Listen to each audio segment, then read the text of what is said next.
Muy bien, pues seguimos en nuestro discipulado para discipuladores. Estamos ya en esta lección final del tema de adoración, ¿verdad? Este módulo tan importante, tan necesario y fundamento, no solamente de la Iglesia de Cristo, sino nuestras propias vidas, el tema de la adoración. Y vamos a concluir con este tema de alabanza y participación. Digamos que vamos a concluir con este tema más práctico, digamos, estos temas que giran alrededor ya del acto mismo de la adoración en la iglesia, que tiene que ver con música, con canciones, con cantos. Y vamos a terminar con este tema tan importante que puede traer mucha controversia, pero poder traer luz a través de la Escritura y ver cuál debe ser el énfasis para nosotros como iglesia de Cristo, no solamente como iglesia local, sino como discípulos de Cristo. ¿Cuál debe ser el énfasis en cuanto a estos temas? Dice el Salmo 150, este último salmo, dice así el versículo 1: alabad a Dios en su santuario, alabadle en el firmamento de su poder, alabadle por sus proezas, alabadle conforme a la inmensidad de su grandeza, alabadle al son de trompeta, alabadle con salterio y arpa, alabadle con pandero y danza, alabadle con instrumentos de cuerda y con flautas, alabadle con címbalos retumbantes, alabadle con címbalos de júbilo. Todo lo que respira, alabe a Jehová. Aleluya. ¿Por qué deberíamos alabar a Dios? Ya vimos que hay una alabanza con instrumentos, con mucho júbilo, con alegría, con gozo, ¿verdad? Pero ¿por qué nosotros debemos adorar a Dios? Número uno, vamos a ver, porque es necesario. Porque es necesario. Toda la creación de Dios que respira, especialmente el ser humano, está llamado a alabar a Dios. La palabra nesemá en hebreo denota a todos los seres vivientes, todos que tienen un espíritu viviente dado por el Creador, son llamados a adorar a Dios, a exaltar, a responder a su Creador. Pero en especial nosotros como seres humanos, no solamente como criaturas de Dios, sino como hijos de Dios, fuimos llamados a responder a nuestro Creador. Las huestes angelicales en el cielo, las aves, el león rugiente y su pueblo deben alabar a Dios. Es necesario. ¿Será que Dios lo necesita? No, nosotros necesitamos responder a nuestro Creador en alabanza y en adoración. También porque es lógico. Romanos 12, versículo 1 dice que es nuestro culto racional, que es nuestra respuesta lógica. La alabanza es una reacción lógica a quién es Dios y lo que Él hace. No es sorprendente ver al pueblo de Dios responder con alabanza, lo que es notable, y la falta de alabanza que ofrece el pueblo de Dios. Eso sí es notable. Cuando nosotros no respondemos en alabanza y adoración a Dios, es porque muy probablemente no conocemos a Dios. Y esta debe ser una respuesta, es algo que brota, es algo que es un fruto a consecuencia de saber quién es Dios y qué es lo que ha hecho por nosotros. Nosotros sobre todo deberíamos tener razones para alabar a Dios porque entendemos quién es Él y deberíamos apreciar lo que Él ha hecho por nosotros. A medida de conocemos quién es Él y qué es lo que ha hecho por nosotros, entonces esa va a ser la respuesta en adoración en nuestras vidas. ¿Cómo alabar? Entonces ya vimos, ¿por qué alabar a Dios? Porque es necesario, dice la Escritura, y porque es lógico, porque es un fruto de conocer quién es. Sin embargo, ¿cómo hacerlo? ¿Cuál es el género correcto o los salmistas correctos o el set correcto para adorar a Dios? Vamos a ver dos importantes temas aquí: el mensaje, la música y la controversia que hay el día de hoy con lo moderno y lo antiguo. El mensaje. La música cristiana se deberá distinguir de la música secular por el contenido del mensaje. La música puede ser muy similar. Dice la Escritura que no hay nada nuevo debajo del sol. Hay veces que decimos, no, es que la música no se puede parecer a la del mundo. Bueno, Dios creó todas las cosas. Y hay ciertas progresiones, hay ciertos acordes en la música contemporánea, también en la música pasada, la música antigua, que pues, se va a parecer mucho a la música secular, pero eso es lo que no es lo que distingue que algo sea dirigido en alabanza y adoración a Dios, sino sobre todo la letra, el contenido, el mensaje. El mensaje de la letra debemos preguntarnos, ¿el mensaje de la letra le da gloria a Jesús? El mensaje de la canción deberá fortalecer nuestra relación con Dios. Las palabras deberán ayudarnos a enfocarnos en Dios, en nuestra relación con Él. El libro de los Salmos contiene canciones enfocadas en quién es Dios, pero también canciones que se enfocan en nuestra relación con Él. Esto es algo bien importante, porque decimos, es que tiene que ser totalmente bíblico. Amén, gloria a Dios. Pero de repente hay alabanzas que el compositor está derramando su corazón a Dios y que está narrando esa relación que tiene con el Señor. Señor, tú eres bueno, yo te amo, tú has sido bueno conmigo, tú me has salvado, tú has estado conmigo, yo estaba en mi pecado y ahora puedo estar contigo, y utilizar sus propias palabras. No solamente son de bendición aquellas alabanzas que son textualmente la Biblia, ¿no? Como es esta alabanza de porque de tal manera amó Dios al mundo que ha dado a su Hijo unigénito, ¿no? Es Juan 3:16. Nada más y nada menos que la letra es Juan 3:16. ¿Ok? Entonces, gloria a Dios por esas alabanzas, pero también hay otras alabanzas que pueden decir, que conoces mi corazón, sabes lo que necesito, si tú lo sabes bien, lo sabes mejor que todos. ¿Cuál es la diferencia entre estas dos canciones? Bueno, la segunda canción no es, vamos a decir, es que no, textualmente no es bíblica, ¿no? No es una porción de la Biblia, o no habla de preceptos importantes acerca de la teología sistemática y de temas que la Biblia enseña. No está utilizando la palabra santificación, sí, pero es la respuesta de un hijo de Dios, pecador, perdonado, que se acerca a Dios y con sus propias palabras eleva un cántico nuevo, y eso sí es bíblico.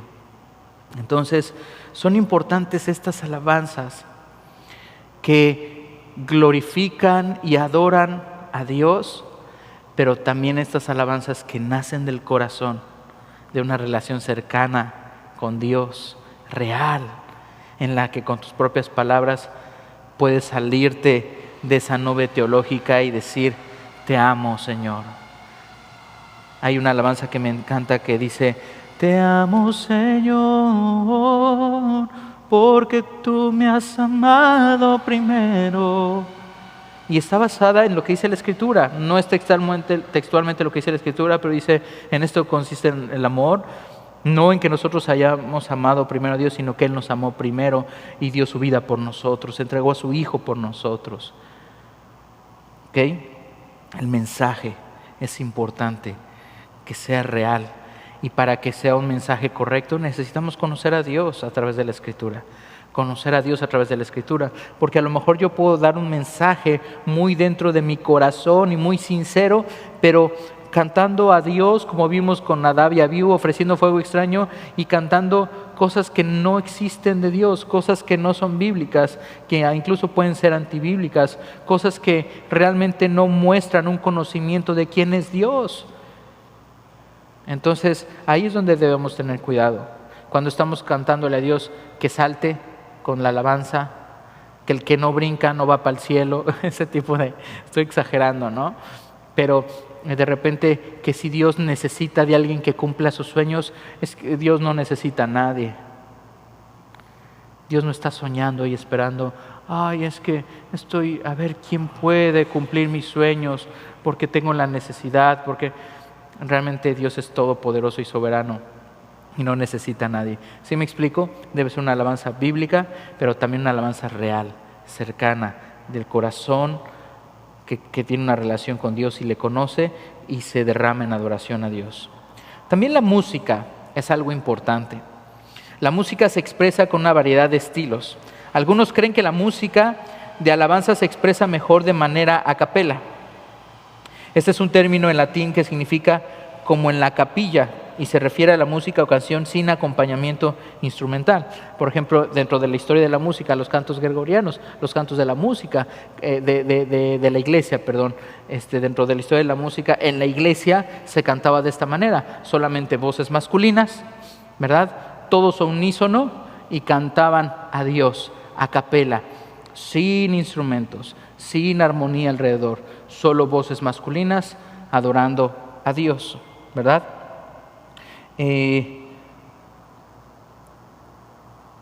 Este estilo se presenta en música de coro, ¿no? Otros creen que estos grandes coros que son a capela, que se hacen voces, ¿verdad? Esto es a manera de coro. Otros creen que el piano u órgano es la mejor manera para alabar. Aún otros creen que la mejor manera es con instrumentos acústicos solamente. Algunos creen que los instrumentos eléctricos no son lo mejor. Entonces, muchas veces se cree que tiene que ser acústico. No, es que piano. No, es que debe ser el órgano. Es que yo me acuerdo que crecí en la iglesia de esta manera. Y vamos a ver cómo los tiempos cambian. Incluso aquel que creció en la iglesia escuchando himnos, en el tiempo que realmente nacieron los himnos era una controversia, era lo nuevo, era quitar el canto gregoriano y el canto a capela para meter un piano, un órgano. Es como wow, era un escándalo. ¿Por qué están metiendo un instrumento mundano y que el hombre creó para la adoración a Dios? Solo a la voz la creó Dios para adorarle. Y iniciamos viendo este Salmo 150. Mostrándonos muchos instrumentos que el hombre creó con sus manos para expresar su gratitud y su amor a Dios. Entonces vemos que no es en sí los instrumentos, no es que el acento de la batería causa un tema espiritual, realmente solamente son conceptos que están dentro de nuestra mente, pero preguntarnos, ¿y por qué no? Una guitarra eléctrica, una guitarra acústica, la batería, un teclado, un saxofón, instrumentos de cuerda, instrumentos de viento, instrumentos de percusión, percutivos. Vemos todo eso, lo vemos en la Escritura, cómo Dios recibe la adoración por medio de la música. Desafortunadamente tendemos a utilizar nuestra propia opinión y prejuicio subjetivo como un estándar en lugar de dejar que la palabra de Dios sea la vara para medir. Al explorar la Biblia descubriremos que los instrumentos, el volumen, el tiempo, el ritmo no son obstáculos para alabar a Dios. Las Escrituras nos muestran que se puede alabar a Dios con instrumentos fuertes como la percusión, las trompetas, los cornos, así como una variedad. De repente, no, la batería, no, es que se oye muy fuerte, se oye muy fuerte. Bueno, tú no, entonces no quisieras estar al lado de los cuernos, de las trompetas, de los cornos, de los shofares en los tiempos bíblicos. Entonces te vas a salir del tiempo de la dedicación, porque si algo suena fuerte, es un shofar.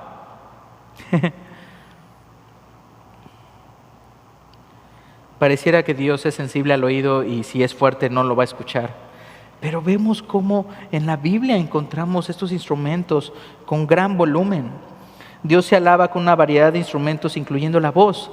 De manera similar a la naturaleza de los instrumentos junto con el tema lírico, sugiere una variedad de tiempos.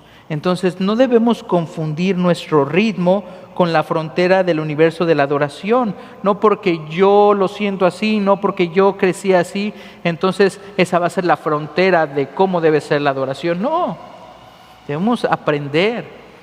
Y a lo mejor tú no eres músico, pero tú sabes que los músicos tienen este feeling especial para diferentes géneros, diferentes tipos de música y poder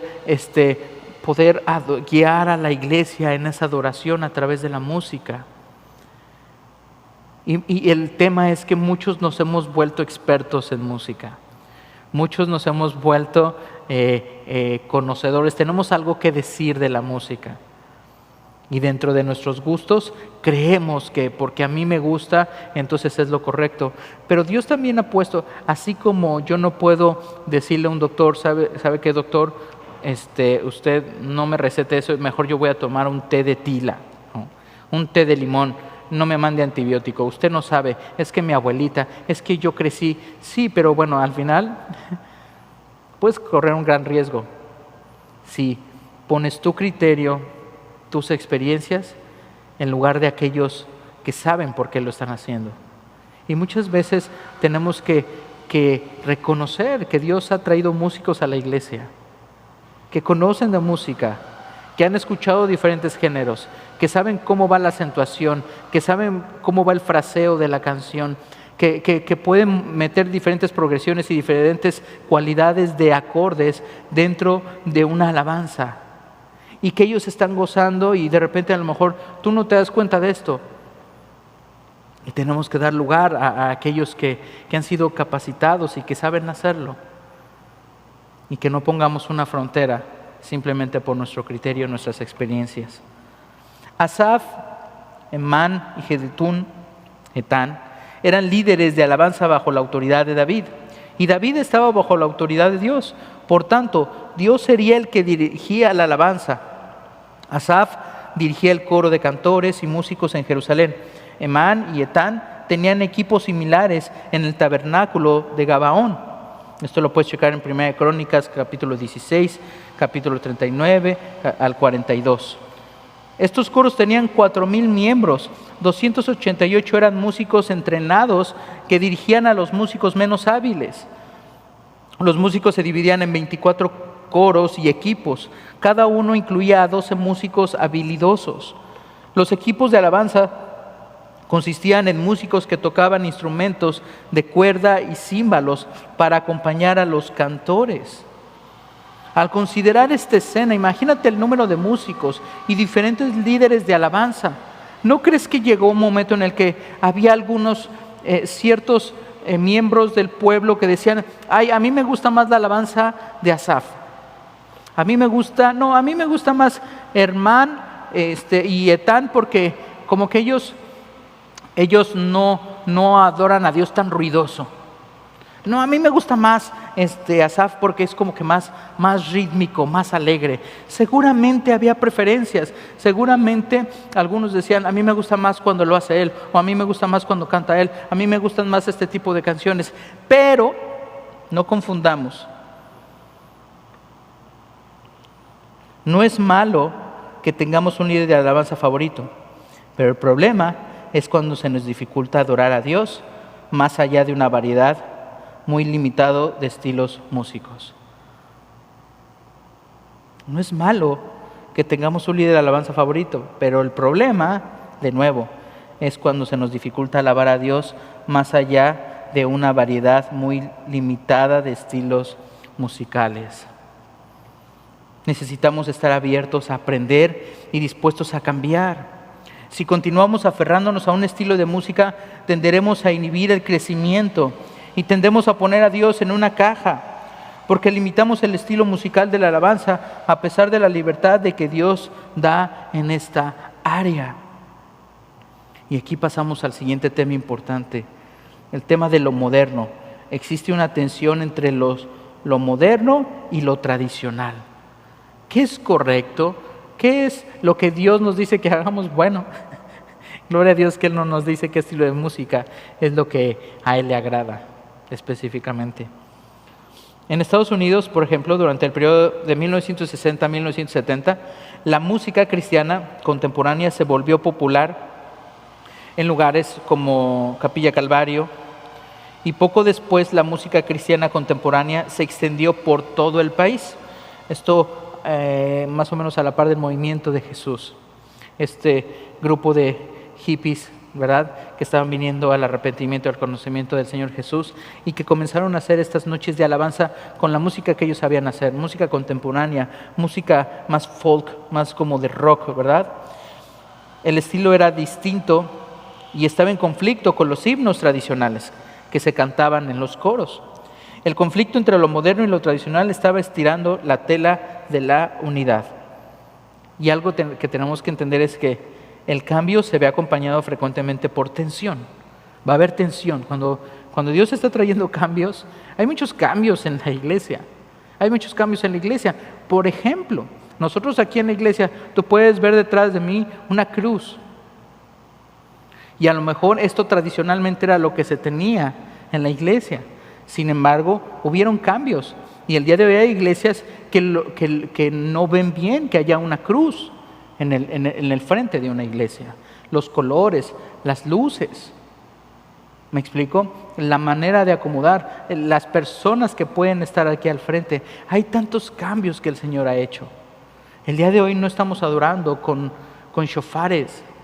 El día de hoy no estamos adorando con los címbalos que tocaban en ese entonces. El día de hoy no estamos adorando con estas cítaras y estas arpas con las que se tocaban. No estamos cantando exactamente los acordes y las tonalidades con las que se cantaba antes. Bueno, sería imposible hacerlo el día de hoy, porque no tenemos los instrumentos temperados como lo tenían en ese entonces.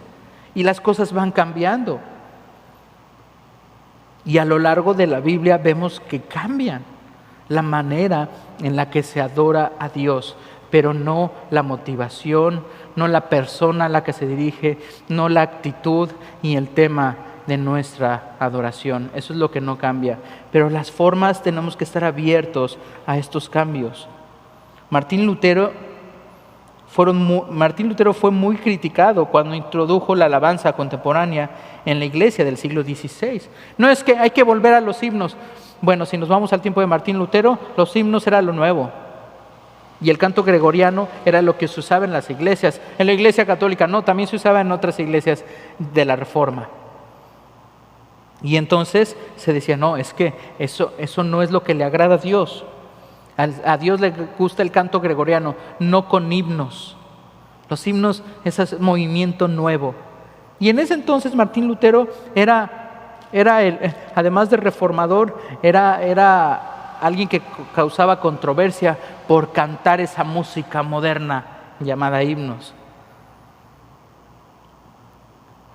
Algunos consideran que la música de la generación de los 70s es obsoleta. No solamente los himnos, si nos vamos incluso más los 70s. Anticuada, ya de la era pasada. La siguiente generación tiene su propio ritmo y su propia expresión de adoración y alabanza. Nunca es cómodo descubrir que lo que era la vanguardia en tus tiempos ahora se toca en los elevadores o ya es música obsoleta. De manera similar, aquellos que buscan adorar a la vanguardia temen contaminar la mezcla con un fósil y por tanto existe una tensión entre la herencia del pasado y las necesidades del presente. Voy a empezar a concluir con estos temas. Jesús nos advierte acerca de la necesidad de mantenernos flexibles. Una iglesia que rechaza flexibles en estas cosas que podemos ser flexibles. En lo que no debemos ser flexibles es en el Evangelio, la predicación del Evangelio.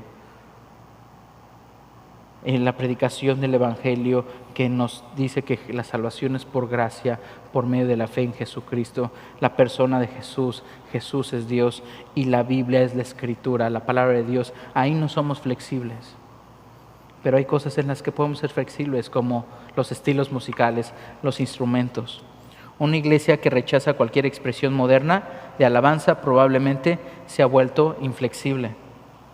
Cuando la alabanza contemporánea o moderna se ve con malos ojos y se considera que no es adoración en sí, hay una señal de alarma. Necesitamos recordar que es el mensaje que generalmente distingue la alabanza y adoración de la música secular. Esto permite que haya mucha flexibilidad en la expresión musical del mensaje. El rechazo general de lo que es moderno indica un aferramiento al pasado como la verdadera expresión de alabanza a Dios. Esta sujeción al pasado ahoga toda la vida potencial del presente. Además, esa postura también caracteriza a Dios de manera errónea. Dios no es así. aferrarnos, es que así es como yo crecí cantando himnos en la iglesia. Muy probablemente esa actitud inflexible se puede llevar a todos los ámbitos de la iglesia. Y ¿sabes qué? Eso a lo mejor puede ser para ti lo correcto, pero puede estar poniendo tropiezo y puede hacer que muchos jóvenes el día de hoy no quieran venir a la iglesia, porque si son inflexibles en esto,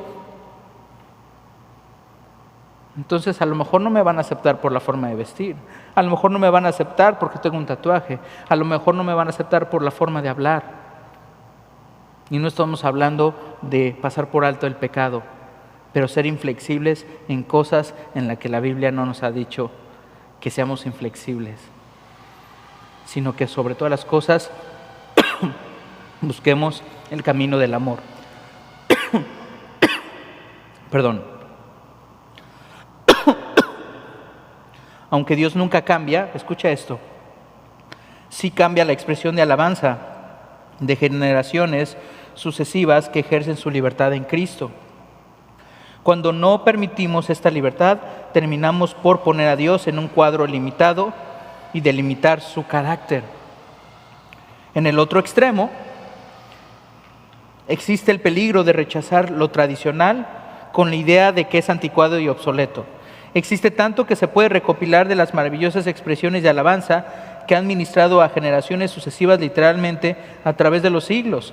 La flexibilidad nos permite la sabiduría de conservar los elementos de lo tradicional mientras que se acoge lo moderno. Es también maravilloso que podamos discernir y decir, este himno del pasado, el día de hoy puedo hacer un arreglo nuevo y puedo integrarlo a la alabanza con estos nuevos instrumentos y poder adorar a Dios, porque así como ministraban en el pasado, siguen ministrando el día de hoy. Como este himno de Amazing Grace, que se le hizo este arreglo de ponerle un coro, digamos, no solamente que tuviera estribillos. Sublime gracia del Señor, que a mi pecador salvo, fui ciego mas hoy veo yo, perdido y Él me halló. Y entonces en el presente lo que se hizo fue ponerle un coro. De mis cadenas libre soy, que habla exactamente de lo que decían los estribillos. Mi Salvador me rescató, su amor sin fin me perdonó, sublime gracia del Señor. Esto es un arreglo de un himno pasado, entonces se conserva la bendición de ese himno tan importante dentro de la historia de la iglesia, pero se añade un coro con el que se puede adorar a Dios. Y por último, la participación.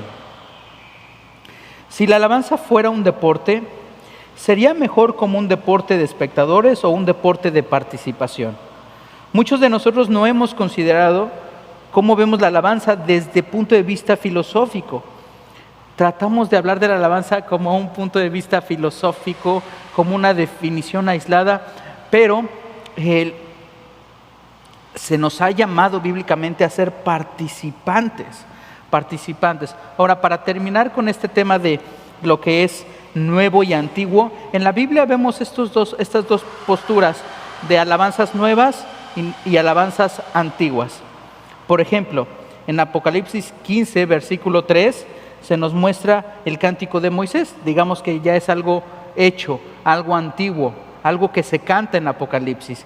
Pero también en Apocalipsis 5:9 encontramos un cántico nuevo. Entonces no es como que tiene que ser antiguo o nuevo. No, vemos en la Biblia que hay diferentes ejemplos, tanto de cosas antiguas como de alabanzas nuevas. ¿Ok? La alabanza es algo en lo que debemos participar. El participar en la alabanza nos ayuda a aprender a alabar y aprendemos más haciéndolo que viéndolo. Vamos a aprender a adorar a Dios más cuando lo hacemos que cuando solamente lo vemos. Consideremos este patrón, las escenas celestiales.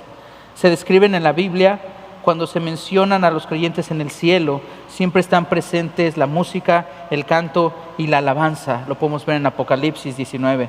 Además, parece que las únicas imágenes del cielo, cuando no se describe la alabanza, son cuando está Satanás.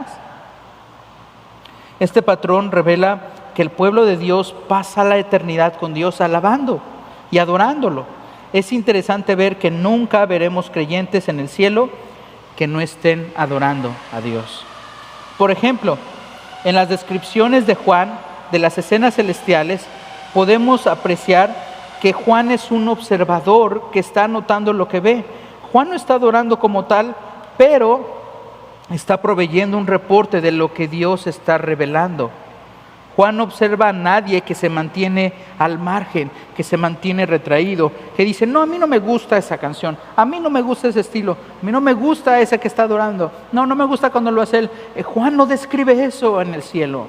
No describe que alguien agarra y se para y se va. A mí no me gusta esa alabanza, voy a ir a comprar algo y ya regreso. No, o dice, y entonces cuando comenzaron los himnos, entonces los jóvenes se fueron y los viejitos entraron otra vez a adorar a Dios.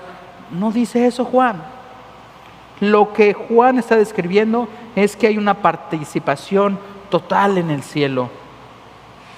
El único que no participa es Satanás. Tenemos que tener cuidado a quién nos parecemos. En el sistema de sacrificios bajo la ley de Moisés, vemos que no solo se hacían sacrificios para las personas como una asamblea, sino que cada miembro individual de la congregación tenía que ofrecer sacrificios. Es un patrón para la alabanza en el que cada creyente participa. No eran solo unos los que ofrecían sacrificios, era cada miembro del pueblo que tenía que ofrecer un sacrificio. Todos hemos sido llamados a participar.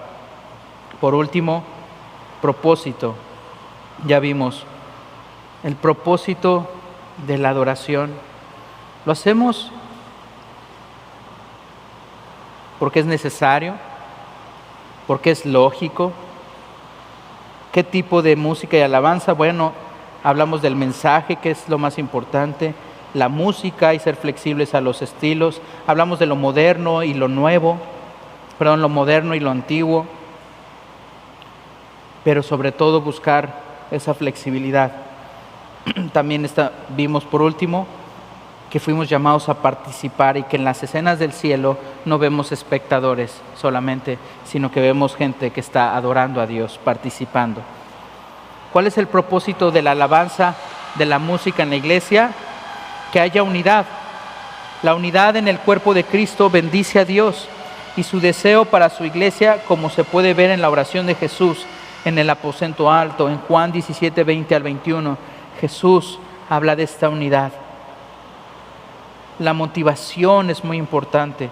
El autor del libro de Hebreos nos recuerda que no dejemos de reunirnos, porque esto nos estimula al amor, a las buenas obras y a la exhortación. Hebreos 10, 23 al 25. El propósito de esta convocación, adorar a Dios a través de la música cada que nos reunimos, es para mostrar unidad y porque revela la motivación de nuestro corazón. Por último, prepararnos. Existe una conexión entre la alabanza y estar preparado para recibir de Dios y responder a Dios. Jesús y los discípulos participan en la cena de la Pascua. Hablamos de esta cena como la última cena o la cena del Señor. Durante el curso de la comida de los participantes cantarían el Jalel o los salmos de alabanza. Lo vemos en Marcos 14. Antes de participar de esto de la cena del Señor, primero tuvieron un tiempo de alabanza. Y es así, el tiempo de alabanza y adoración en la iglesia nos prepara nuestro corazón, nos prepara para estar listos y estar con la actitud correcta de adoración para recibir la palabra, para celebrar la cena del Señor, para recordar el sacrificio de Cristo. Para terminar, tarea. Quisiera que termináramos este módulo haciéndonos estas preguntas. Y ahí en tus hojas que puedas responder estas preguntas. Número 1, ¿qué ha hecho Dios en tu vida en este año que es digno de alabanza? ¿Qué ha hecho Dios en tu vida este año que es digno de alabanza? Número 2, ¿cuáles son algunas de las razones por las que es difícil para algunas personas alabar a Dios por medio de las canciones? ¿Cuáles son esas razones que tú has visto que hace que las personas no quieran adorar a Dios. ¿Cuál es, número 3, cuál es tu canción de alabanza favorita y por qué? Número 4, ¿qué crees que esa canción dice de ti como adorador? Oramos. Señor, gracias por este tiempo, por este módulo. Gracias por este tema tan importante, la adoración. Queremos adorarte, queremos exaltarte, Señor. Queremos ser verdaderos adoradores. Queremos entender cuál es el propósito y cómo estás enfocado en nosotros como personas de adoración. También, Señor, queremos ver la adoración como una oportunidad a través de la música, de expresarte nuestra adoración y nuestra respuesta de saber quién eres y qué es lo que has hecho por nosotros. Señor, ayúdanos a mantenernos en amor y en unidad, adorándote, porque para eso nos has creado. A ti la gloria y la honra por siempre, Jesús. Amén y amén.